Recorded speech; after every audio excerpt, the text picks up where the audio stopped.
A buried past resurfaces with a silver watch and a defiant stare. Billionaire Edward Langston thought wealth ruled all, until Mia Hale's secret threatened his empire. Honor or justice, power or redemption. Subscribe now to catch every twist of this tale of dignity and family. Edward Langston stepped into the private casino on the 47th floor of a glittering Manhattan tower, the kind of place where money flowed like water and egos clashed like thunder. At 52, he carried himself with the quiet discipline of a man who'd built an empire brick by brick. Langston Enterprises, a name synonymous with New York's skyline. The air smelled of aged whiskey and expensive cigars, and the soft clink of glasses punctuated the laughter of the city's elite. Edward's tailored suit hugged his broad shoulders, his silver-streaked hair catching the glow of the chandeliers. But his eyes, cold and calculating, betrayed a man who'd long ago traded warmth for control. He settled into a leather chair, at the high-stakes table, surrounded by a pack of billionaires who wore their wealth like armor. Charles Grayson, a wiry man with a predatory grin, leaned forward, his voice cutting through the haze. "Edward, you're too damn serious. All that power, and what do you do with it?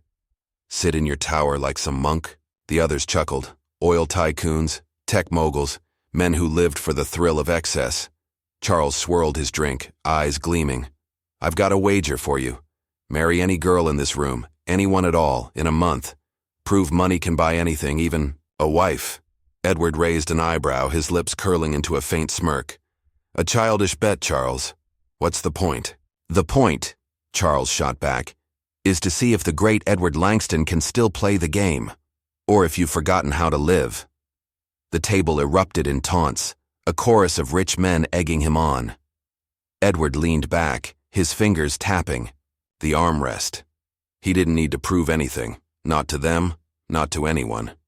He'd turned a modest inheritance into a billion-dollar empire, outmaneuvered rivals, and silenced doubters. But something in Charles's sneer pricked at him. A needle, under the skin of his pride. Honor, he'd always told himself, was in his work, his legacy. Yet here they were, questioning it with their petty games. His gaze swept the room, landing on a figure near the bar.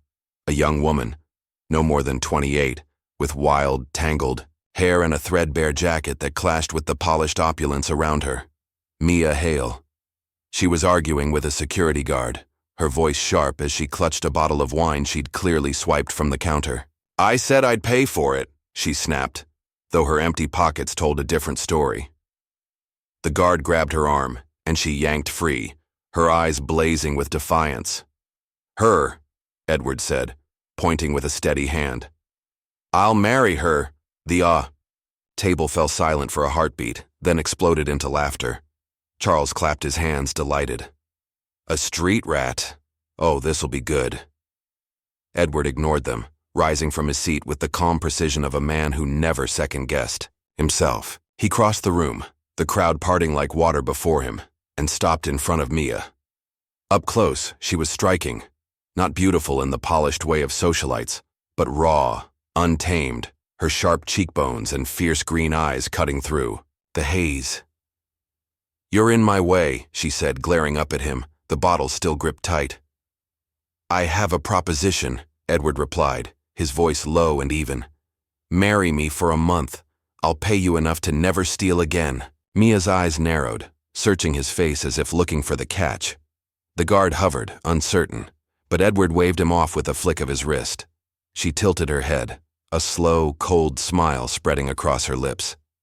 "You think I'm for sale? Some rich bastard's toy?" Her tone dripped with scorn, but then she stepped closer, her breath warm against the chill of the room. "Fine, I'll do it, but you'll regret dragging me into your world." Edward didn't flinch. He pulled a pen from his jacket, scribbled a contract on a napkin, name, date, terms, and slid it across the bar. "Sign it." She hesitated, her fingers tightening around the bottle, then snatched the pen and scrawled her name in jagged strokes. The deal was done. The table roared with approval, Charles raising his glass in mock salute, but Edward felt a flicker of unease, a ripple in the still waters of his control, as Mia's gaze locked onto his, unyielding. An hour later, they stood in his Upper East Side mansion, a fortress of marble and glass that loomed over the city. The grand foyer echoed with silence, its white carpet pristine under the glow of a crystal chandelier.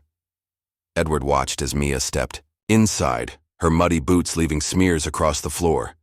She didn't apologize.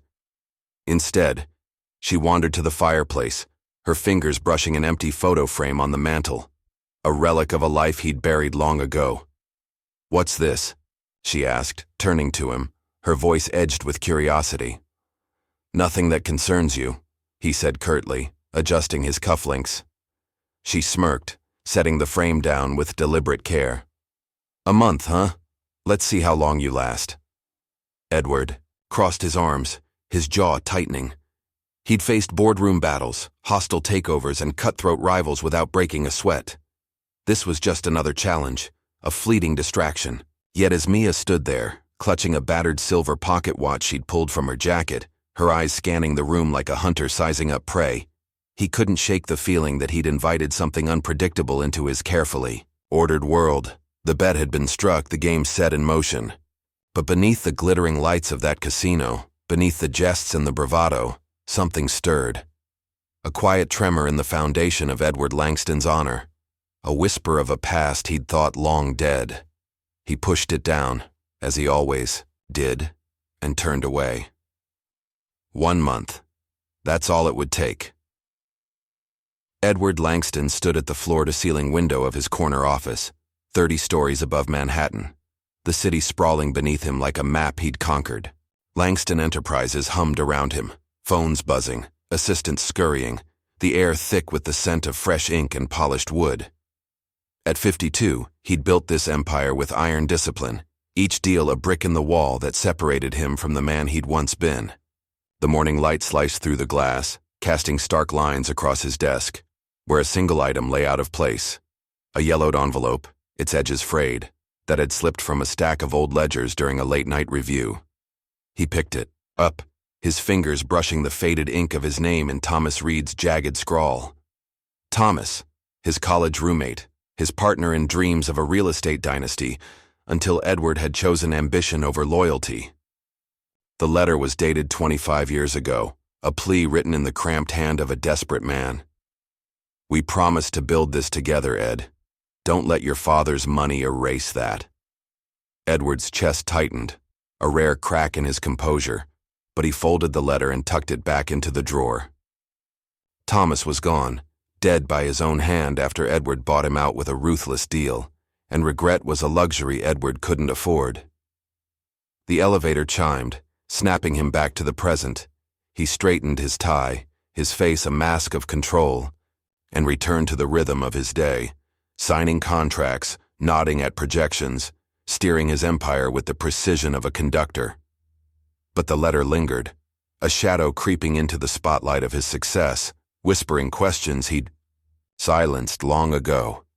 That evening, he returned to the mansion, its silence a stark contrast to the office's clamor. The chandelier cast a sterile glow over the marble foyer, and there she was, Mia Hale, his so-called wife, sprawled across a velvet sofa with a mug of his imported coffee in hand. She'd already left her mark. A brown stain seeped into the papers on his desk, and the faint thump of rock music echoed from a portable speaker she'd perched on the mantel. Her muddy boots rested on an ottoman, smudging the leather. Edward's jaw clenched, but he kept his voice steady. "Those papers were important," he said, setting his briefcase down with a thud. Mia smirked, taking a deliberate sip. "Oops, guess you'll have to print more." He crossed the room, shutting off the speaker with a flick of his wrist. The silence felt heavier now, charged with her defiance. She was a storm in his ordered world, and yet he refused to let her see him rattled. "This isn't a playground," he said, meeting her gaze. "If you're going to stay here, respect the rules." "Rules?" She swung her legs off the ottoman, standing to face him. "You mean the ones that keep this place a tomb? Where's your family, Edward, your kids, your wife?" Her eyes darted to the empty frame on the mantel, the one she'd touched the night before. "Or did you trade them for all this? The question hit like a blade, sharp and unexpected, slicing through the armor of his self-respect. Edwards, hands balled into fists at his sides, but he kept his tone even, his discipline a lifeline. My family, or lack of one, is none of your business. You're here for a month, nothing more. Mia stepped closer, her voice softening but no less cutting. A month in a cage, huh? Must be lonely up here, king of nothing but glass and stone. She pulled the silver pocket watch from her jacket, clutching it like a talisman, her thumb tracing its worn edges.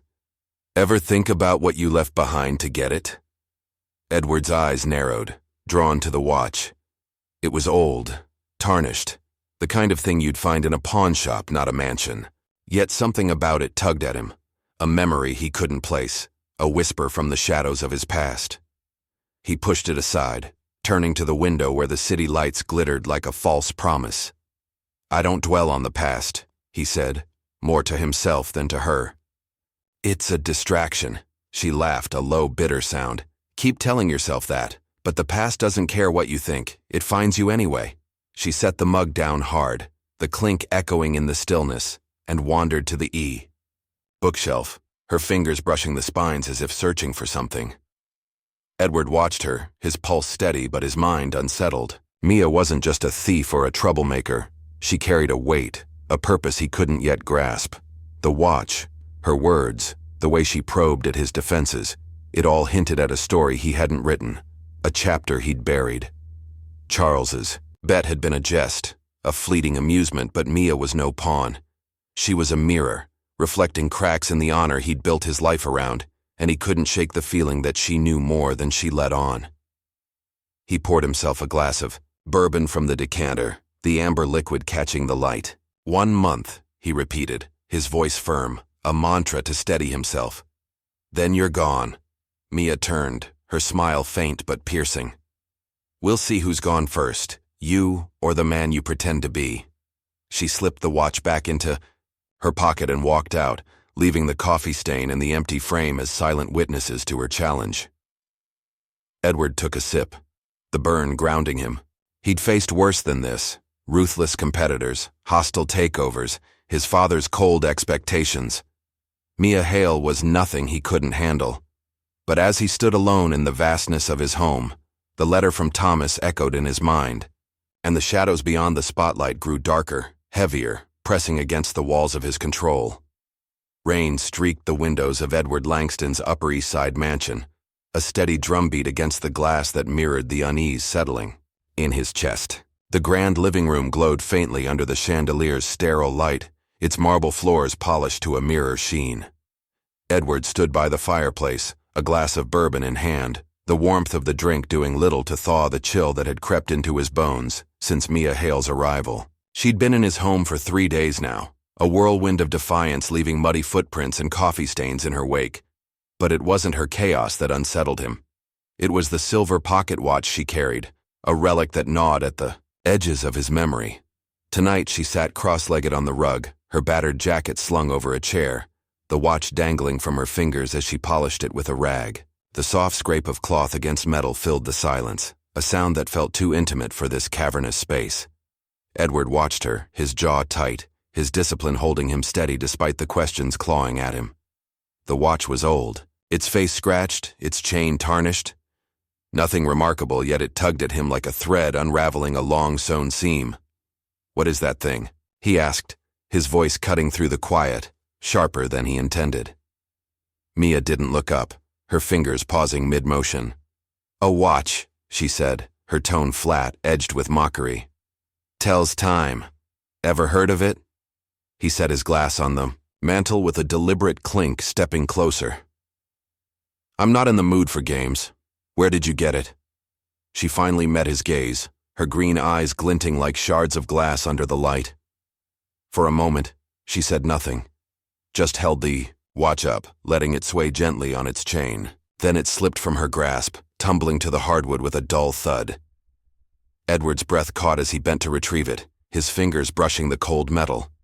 The instant he held it, a jolt shot through him. A memory, vivid and unbidden. Thomas Reed laughing in their dorm room, flipping this very watch into the air, catching it with a grin. A gift from my old man, Thomas had said, to remind me time's worth more than money. Edward had given it back to him years later, a token of trust, right before he'd betrayed that trust entirely. He straightened, the watch heavy in his palm, his voice low but steady. This was Thomas Reed's. How do you have it? Mia's smile faded, replaced by something harder, colder. She stood, brushing her hands on her jeans, her posture defiant, but her eyes betraying a flicker of pain. It belonged to someone you once called a friend, she said, her words slow, deliberate. Someone you stepped on to climb your little ladder. Edward's grip tightened around the watch, but he kept his face impassive, his self-control a shield against the storm brewing inside. Thomas, his shadow, his guilt. Dead 25 years after Edward had forced him out of their fledgling company with a cold-blooded buyout. He'd told himself it was business, survival, the only way to appease his father's demands and secure his own future. But the weight of that choice had never lifted, and now it stared back at him through Mia's accusing gaze. "Answer me," he said, his tone firm, unshaken despite the tremor in his chest. "How do you have it?" She stepped closer, her voice dropping to a whisper that cut deeper than a shout. "I got it from someone you left behind, Edward. Someone who paid for your success with everything they had." She turned away, snatching. Her jacket, but not before he saw the sheen of tears she blinked back. The room spun for a moment, the bourbon souring in his stomach. He placed the watch on the mantel, his fingers lingering on its surface, and strode to his office down the hall, the door clicking shut behind him. The space was a fortress of order, dark wood paneling, shelves lined with leather-bound ledgers, the faint hum of the city beyond the windows. He pulled a box from a bottom drawer, its contents a graveyard of his past. Contracts, photos, a newspaper clipping about Thomas's suicide, a single line noting the loss of a promising entrepreneur. And there, buried beneath it all, a file he hadn't touched in decades, the original partnership agreement with Thomas, signed in youthful optimism, and a note in Thomas's hand, mentioning a daughter born just after their fallout. Edward's breath hitched. A daughter. He'd never known, never cared to know, caught up in the rush of building his empire. Was Mia that child, grown into this fierce, wounded woman now haunting his home? The thought gnawed at him, a crack in the honor he'd built, his life around, but he forced it down, locking the box away. He wouldn't let her unravel him. Not yet. The phone rang, jarring him from his thoughts. Charles Grayson's voice slithered through the line, laced with amusement. "Heard your little bride's making waves, Edward. The tabloids are eating it up. Billionaire weds mystery woman. You're a laughingstock already, Edwards." Hand tightened around the receiver, but his voice remained calm, measured. "Let them talk, Charles. It's noise, nothing more." Charles laughed, a sound like breaking glass. "Keep telling yourself that. 1 month, and you'll be begging to call it off."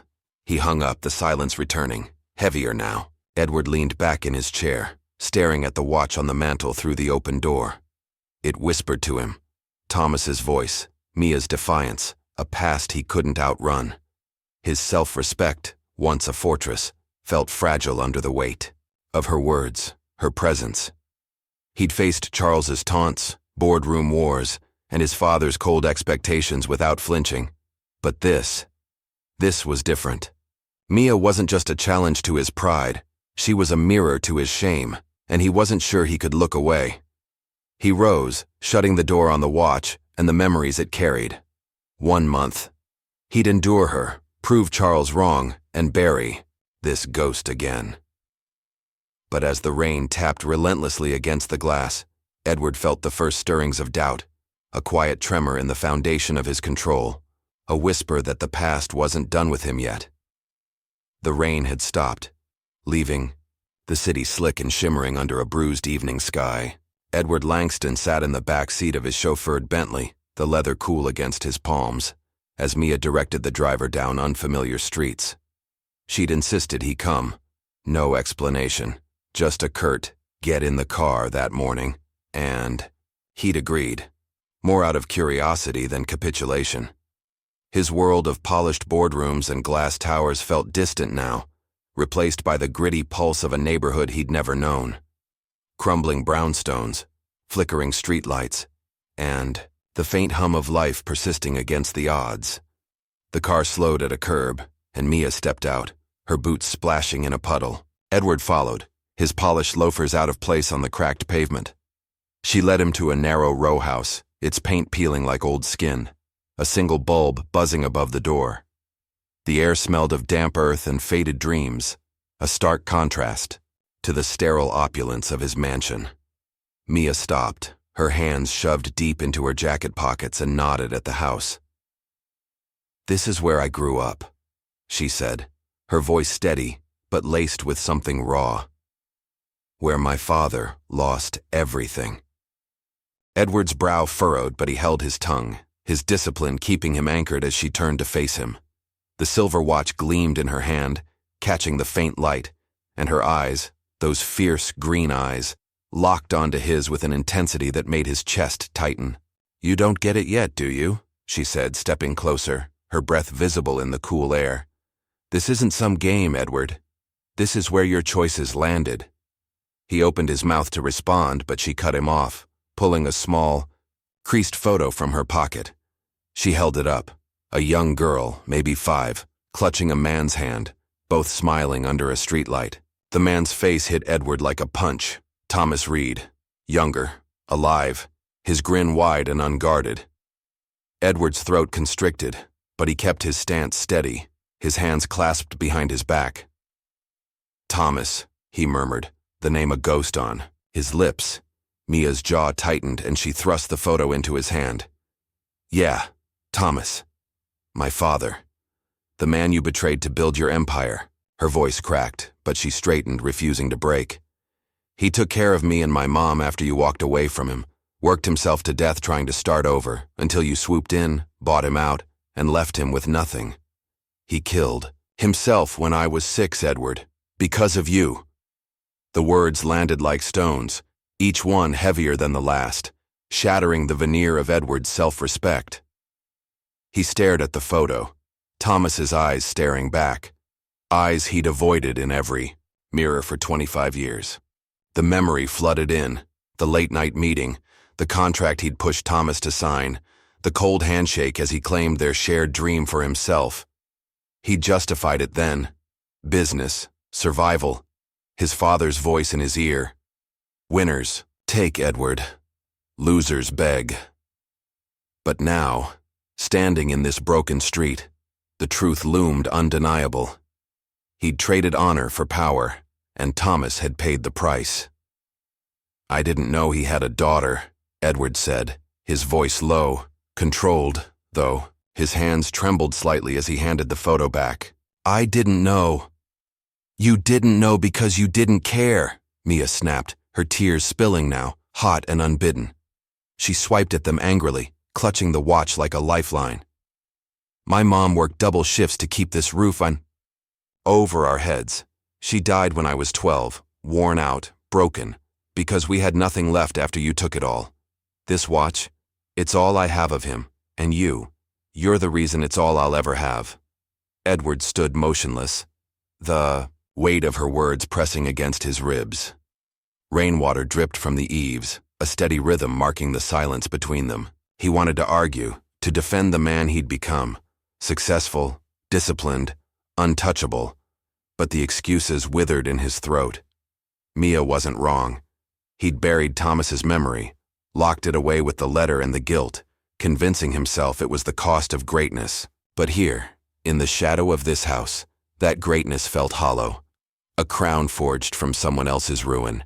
He took a breath, steadying himself, his voice calm, despite the storm inside. "I can't change what I did, Mia.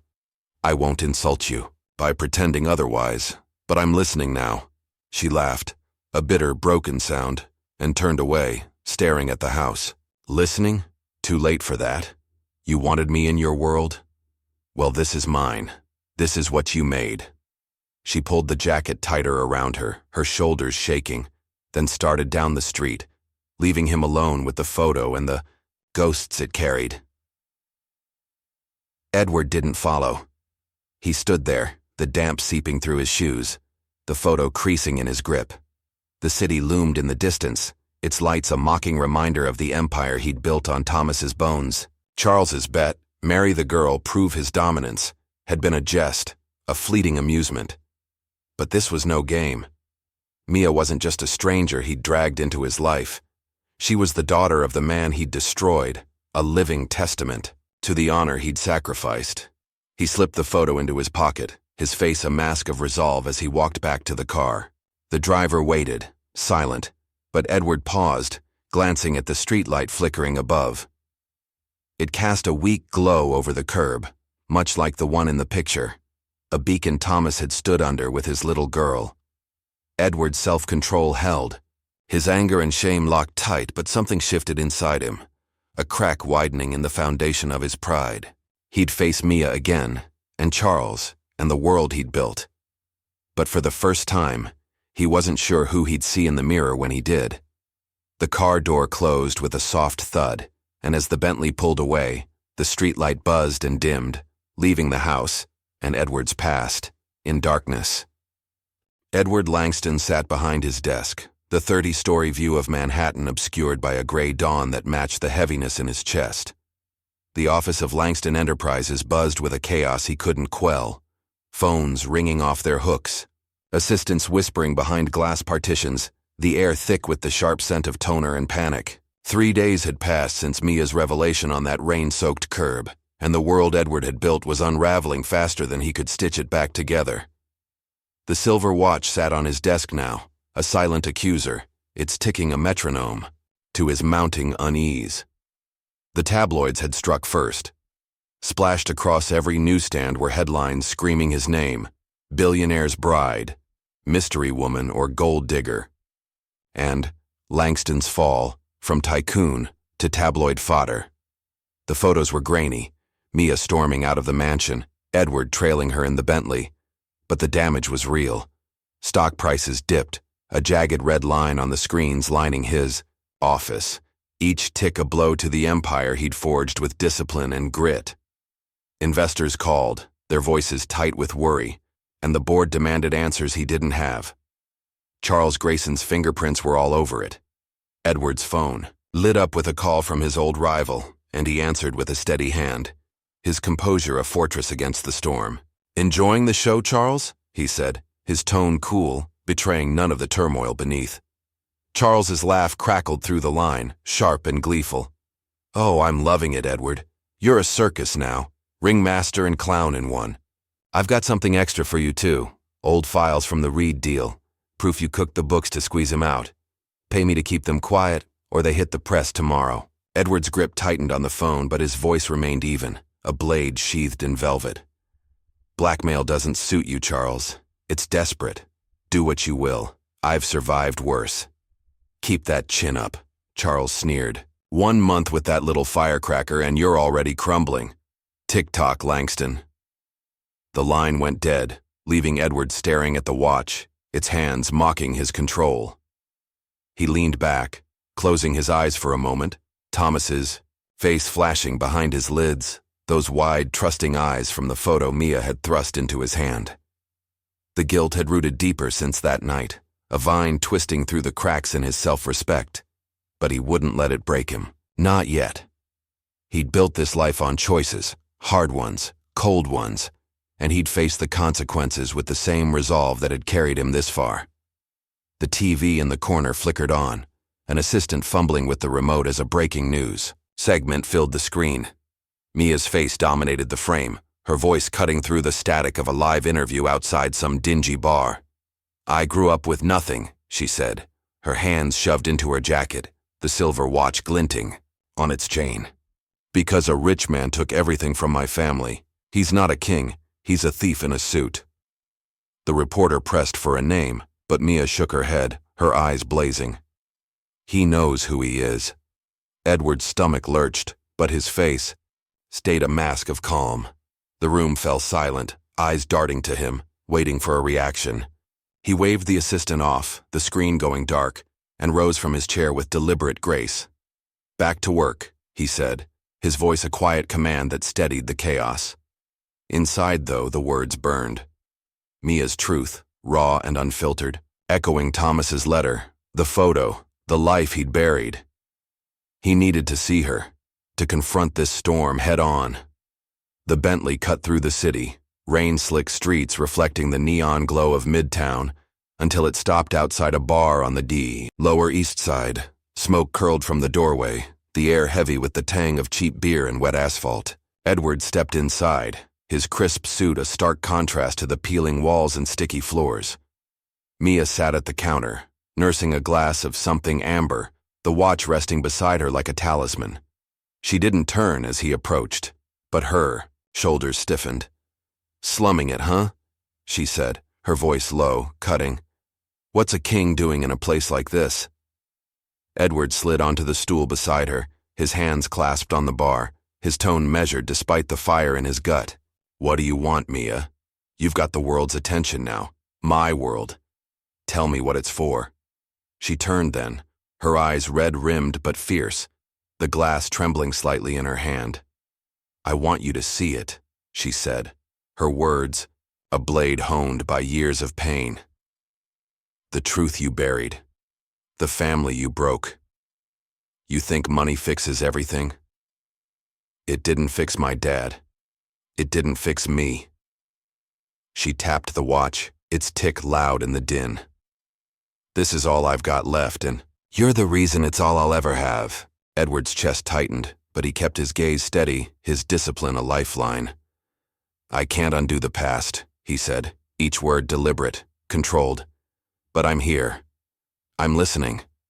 What do you want from me?" Mia leaned closer, her voice dropping to a hiss that cut through the bar's hum. "I want you to look in the mirror and see the thief my father saw, the man who traded honor for a crown. That's what I want." She slid off the stool, grabbing the watch, and stormed out, the door slamming behind her. Edward stayed seated, the bartender's glance sliding away as he ordered a water, his throat too dry for bourbon. Mia's words echoed Charles's taunts, the tabloid's headlines, a chorus dismantling the self-respect he'd clung to. He'd faced betrayal before, his father's scorn, Thomas's pleas. But this was different. Mia wasn't just a ghost from his past. She was a living wound, bleeding truth into his sterile world. He paid the tab, leaving a crisp bill on the counter, and stepped into the night. Rain misted his face, the city lights blurring into a haze. Charles's threat loomed, the press circled, and Mia's voice rang in his ears. But Edward straightened his tie, his steps firm on the wet pavement. He wouldn't break. Not under their weight, not under his own. Dignity demanded he face this, and he would, one measured step at a time, even if it tore his empire and his soul apart. Edward Langston stood at the edge of the grand ballroom, the Waldorf Astoria's golden glow a stark contrast to the storm, raging inside him. Crystal chandeliers cast fractured light across the polished floor, where New York's elite mingled, suits pressed, diamonds flashing, voices buzzing with the hum of power and privilege. Tonight was the press conference he'd called to quell the chaos, the tabloid frenzy, the plummeting stocks, Charles Grayson's blackmail. The air smelled of champagne and anticipation, but to Edward, it carried the weight of judgment. Thick and unyielding, he adjusted his tie, his hand steady despite the tremor in his chest. 5 days had passed since Mia's televised accusation, her words, "a thief in a suit," echoing through every boardroom and bar in the city. The silver watch sat in his pocket now, a silent witness to the past he could no longer outrun. Charles had upped the ante that morning, leaking forged documents to the press, claims of fraud in the Reed buyout, a dagger aimed at Edward's legacy. The board had urged him to deny it, to fight, but Edward knew the truth beneath the lies. He'd betrayed Thomas, fair and square, and no amount of spin could erase that stain. The room hushed as he stepped to the podium, cameras flashing like a firing squad. He scanned the faces, reporters hungry for a scoop, investors clutching their portfolios, Charles smirking from the back row, his wiry frame leaning against a pillar. Edward's jaw tightened, but his discipline held, a steel thread keeping him upright. He cleared his throat, the microphone amplifying the sound into the silence. "Thank you for coming," he began, his voice calm, measured. a lifeline in the chaos. You've heard the rumors, seen the headlines. I'm here to set the record straight, not with excuses but with facts. A murmur rippled through the crowd, lenses zooming in. Edward took a breath, his fingers brushing the watch through his suit. 25 years ago, I partnered with Thomas Reed to build Langston Enterprises. He was my friend, my equal. But I forced him out, took his share, his dream, and left him with nothing. It wasn't fraud, as some claim. It was worse. It was betrayal. Thomas took his own life not long after, and I've carried that weight ever since. The room erupted, gasps and whispers colliding, but Edward raised a hand, silencing them with quiet authority. I built this company on his boss. I told myself it was business, survival, but that doesn't change the truth. I traded honor for success. And now his daughter, Mia Hale, stands as proof of what I cost him. The double doors at the back swung open, and Mia stepped in, her presence a jolt through the crowd. She wore her battered jacket, the silver watch dangling from her hand, her face pale but fierce. Reporters swiveled, cameras clicking as she walked forward, clutching a worn notebook. Thomas's journal, Edward realized with a pang. Charles's smirk faltered, his eyes narrowing, but Mia ignored him, stopping a few feet from the podium. She held up the journal, her voice trembling but strong. This is my father's story. Every promise you broke, every lie you told. It's all here. You didn't just take his company, Edward. You took his hope. And mine. She opened it, reading aloud. Ed says we'll make it big together. I trust him. He's family. Her voice broke, tears streaking her cheeks, and she snapped, the book shut, thrusting it toward him. Tell them that's a lie, too. The crowd held its breath, eyes darting between them. Edward's throat tightened, Thomas's words slicing through the armor of his self-respect. He could deny it, spin a tale, save his empire, but the man he'd become, the man he wanted to be, wouldn't let him. He stepped from behind the podium, the watch heavy in his pocket, and met Mia's gaze. Then slowly, he sank to one knee before her, the cameras flashing in a frenzy. I'm sorry, he said, his voice low but clear, carrying through the stunned silence. I betrayed Thomas. I betrayed you. I don't deserve forgiveness. I know that. But I'll spend what's left of my life making it right. Not for me, but for him. Mia froze, her hands shaking as she clutched the journal, tears spilling freely now. The room blurred around them, Charles's jaw dropping, reporters scribbling, the air thick with shock. But for Edward, it was just her, the daughter of the friend he'd failed. He rose, pulling the watch from his pocket and placing it in, her trembling palm, his fingers brushing hers for a moment. This belongs with you, he said. It always did. She stared at it, then at him, her breath hitching. Sorry doesn't bring him back, she whispered, her voice raw, broken. She turned, shoving through the crowd, the journal and watch clutched to her chest, leaving the ballroom in her wake. Edward faced the podium again, his shoulders squared, his face composed despite the ache in his chest. Effective immediately, I'm stepping down as CEO, he said, his tone unwavering. Langston Enterprises will survive, stronger, I hope, under new leadership. But my time is done. He paused, meeting Charles's stunned gaze across the room. Honor isn't in the title or the wealth. It's in the choices we own. The room exploded. Questions shouted, cameras rolling. But Edward stepped away, the spotlight fading as he walked through the throng. Charles pushed forward, his voice a hiss over the din. You're a fool, Langston. You've lost everything. Edward stopped, turning to him with a calm that belied the storm inside. No, Charles. I've lost what I never should have kept. He moved on, the crowd parting, his steps steady on the marble floor. Outside, the night air hit him, cool and sharp, the city lights glinting off the wet pavement. He stood alone, the echo of Mia's words and Thomas's journal ringing in his ears. His empire teetered, his name tarnished, but for the first time in decades, Edward felt the weight of his guilt lift. Just a fraction, but enough. He'd faced the truth, not with fists or fury, but with the dignity he'd nearly lost. The road ahead was uncertain, but he'd walk it, one measured step at a time, towards something greater than himself. Edward Langston stood in the shadow of a modest Brooklyn apartment building, its brick facade weathered by time and neglect. The penthouse he'd once called home was gone, sold off in the weeks following the press conference, its proceeds funneled into a trust he no longer controlled. At 52, he'd traded marble floors for creaking hardwood, chandeliers for a single bulb flickering overhead.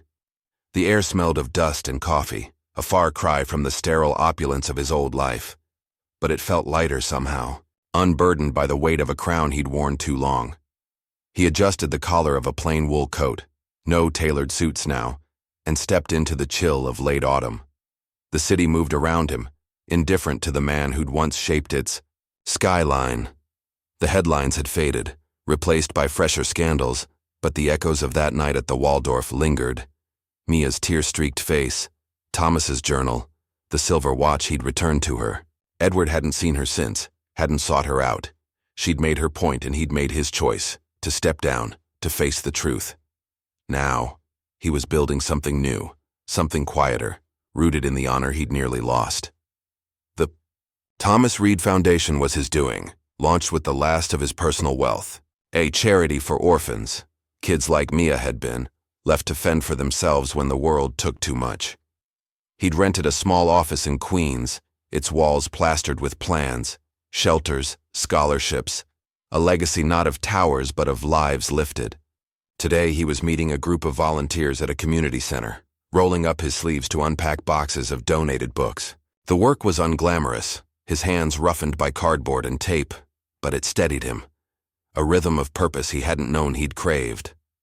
A boy, maybe 10, tugged at his sleeve, holding up a battered copy of Treasure Island. "You read this one, mister?" he asked, his eyes bright with curiosity. Edward smiled, a rare, genuine thing, and crouched to the kid's level. "A long time ago. It's about honor in a way.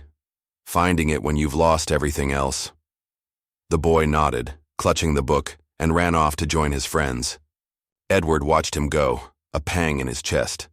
Thomas's daughter had been that age once, alone, her father's dreams stolen by Edward's ambition.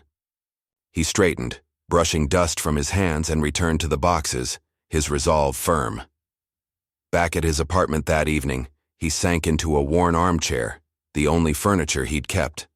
A letter sat on the coffee table, plain, unassuming, addressed to Mia in his careful script. "I've started a foundation in your father's name," it read, "not to erase what I did, but to honor what he deserved. I don't expect forgiveness. Just know it's there." He'd sent it days ago, no reply expected, no absolution sought. It was enough that she knew. The TV flickered on, a habit from sleepless nights, and a local news segment caught his eye. Mia Hale stood outside a Brooklyn soup kitchen, her jacket still battered, her hair pulled back. She was handing out coats to a line of kids, her movements brisk but gentle. The reporter asked why she was there, and she paused, the silver watch glinting at her wrist. Repaired now, its chain whole. "Someone gave me a chance to keep going," she said, her voice steady. "I'm paying it back." The camera lingered, catching a faint smile before she turned away. Edward leaned forward, his breath catching. The coats, the kids. It was his foundation's work, funded by the trust he'd seeded. Mia hadn't named him, hadn't acknowledged the letter, but she was there, part of it. He switched off the TV, the silence settling like a balm. She hadn't forgiven him. He didn't expect her to. But she'd taken his offering, turned it into something real. It was more than he'd dared hope. The next morning he drove to a small cemetery on the city's edge, the grass brittle underfoot, the air sharp with frost. Thomas's grave was unmarked, save for a simple stone, weathered by years of neglect. Edward knelt, placing a bouquet of white lilies, Thomas's favorite he remembered now, against the headstone. "I was wrong," he whispered, his voice steady despite the ache. "I took everything from you and I can't give it back. But I'm trying, Tom. For you, for her." He stood, brushing dirt from his knees, and lingered there, the wind tugging at his coat. The man he'd been, cold, driven, untouchable, felt like a stranger now, peeled away by the choices of these past weeks. Stepping down hadn't broken him. It had freed him to build something honest, something Thomas might have been proud of. His self-respect, once tied to titles and wealth, rooted itself in this quiet act, this promise kept too late. Back in Brooklyn, Mia sat on her stoop, the letter from Edward open in her lap. She traced the words with a finger, her other hand clutching the watch, its tick a soft companion in the stillness. The TV clip had been a fluke. She'd volunteered on impulse, drawn by the name Thomas Reed on the flyers. But seeing those kids, their faces lit with hope, had stirred something in her. Edward's apology couldn't erase the years, couldn't bring her father back, but it was there, tangible, in the coats, the books, the chances he'd given others. She folded the letter, slipping it into her pocket, and looked up at the streetlight flickering above. "He's trying, Dad," she murmured, her voice soft, uncertain. "I don't know if it's enough, but he's trying." The watch ticked on, a bridge between past and present, and for the first time in years, Mia felt the weight of her anger. Lift, just a little, but enough to breathe. Edward's car rolled past in the distance, unseen, its headlights cutting through the dusk. He didn't stop, didn't need to. The path to amends stretched ahead, unpaved and uncertain, but he'd walk it with the dignity he'd reclaimed. One box, one lily, one quiet choice at a time. Edward Langston walked the Brooklyn streets under a late November sky, the air biting at his knuckles as he tugged his wool coat tighter. The city hummed around him. Car horns, distant laughter, the rustle of leaves skittering across the pavement. But it felt different now, less a battleground and more a place where life persisted, raw and real. At 52, he was no longer the titan of Langston Enterprises, no longer the man who'd shaped skylines with a signature. That life had slipped away, sold off in pieces to fund the Thomas Reed Foundation, and what remained was simpler. A rented apartment, a worn coat, a purpose carved from the ashes of his past. The streetlights flickered above, casting uneven pools of light on the cracked sidewalk. Edward's breath fogged in the chill, his steps slow but steady as he headed toward a familiar corner. The row house where Mia had grown up, where she'd confronted him with Thomas's photo weeks ago. He didn't expect to see her. He hadn't sought her out since the letter, since the foundation's quiet work began to take root. But tonight, something drew him here. A need to close a circle, to stand where his choices had landed and feel the weight of what he'd rebuilt. He stopped under the streetlight, its buzz a soft echo of memory. The house loomed ahead, its peeling paint softened by dusk, a single window glowing faintly. And then he saw her, Mia Hale, kneeling beside a small boy on the curb, her battered jacket unzipped despite the cold. She held a pencil, guiding his, and as he traced letters on a scrap of paper, her voice low and patient. "That's it, Jay. Your name's your own now. Nobody can take it." The boy grinned, clutching the paper, and darted off toward the house, his footsteps light on the wet pavement. Edward stayed in the shadows, his pulse quickening. Mia straightened, brushing dirt from her jeans, and pulled the silver watch from her pocket, repaired its chain gleaming under the light. She ran her thumb over its face, a gesture he'd seen before, a tether to the father he'd taken from her. Then she looked up, her green eyes catching his across the distance, sharp and unguarded. For a moment, neither moved, the streetlights, flicker bridging the space between them. He stepped forward, his hands in his pockets, his voice calm but carrying the weight of intent. "I didn't mean to interrupt." Mia tilted her head, her expression unreadable, but she didn't turn away. "You're here," she said simply, slipping the watch back into her jacket. "Why?" Edward glanced at the boy's paper fluttering, in the wind, caught against a stoop. "I was walking. Ended up here." He paused, meeting her gaze. "That pencil, the paper, it's from the foundation, isn't it?" She nodded, a faint crease forming between her brows. "They dropped off supplies at the center. I've been teaching some of the kids reading, writing, stuff my dad would have done." Her voice softened, but it held no warmth for him, only truth. It's not yours, Edward. It's his.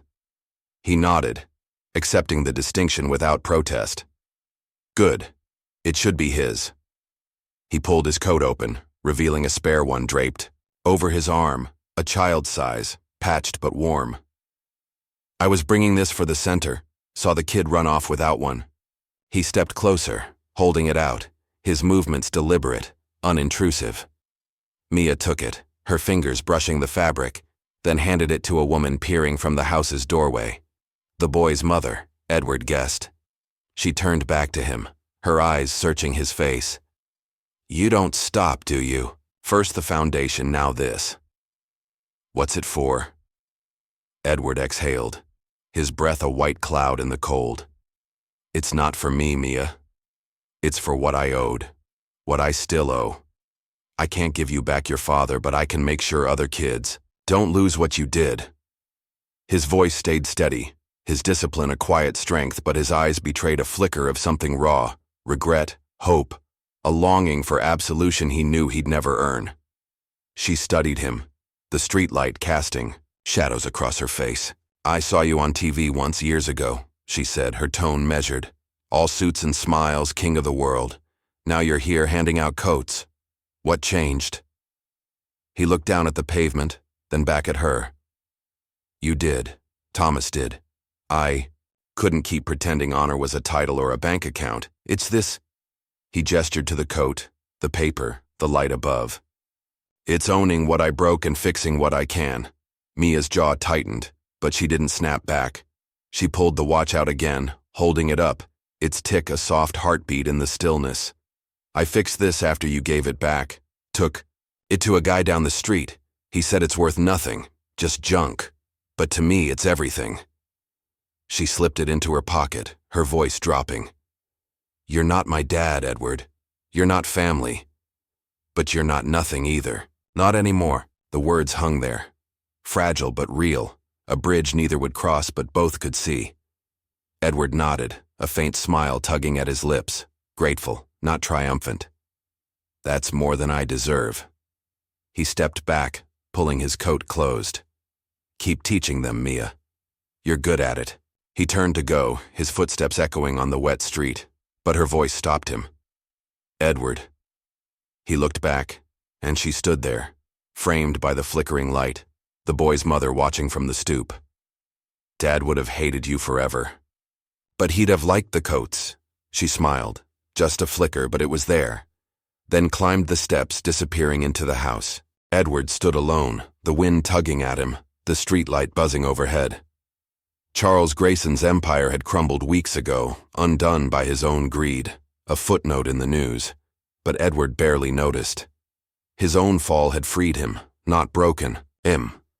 Honor wasn't in the towers he'd built or the name he'd lost.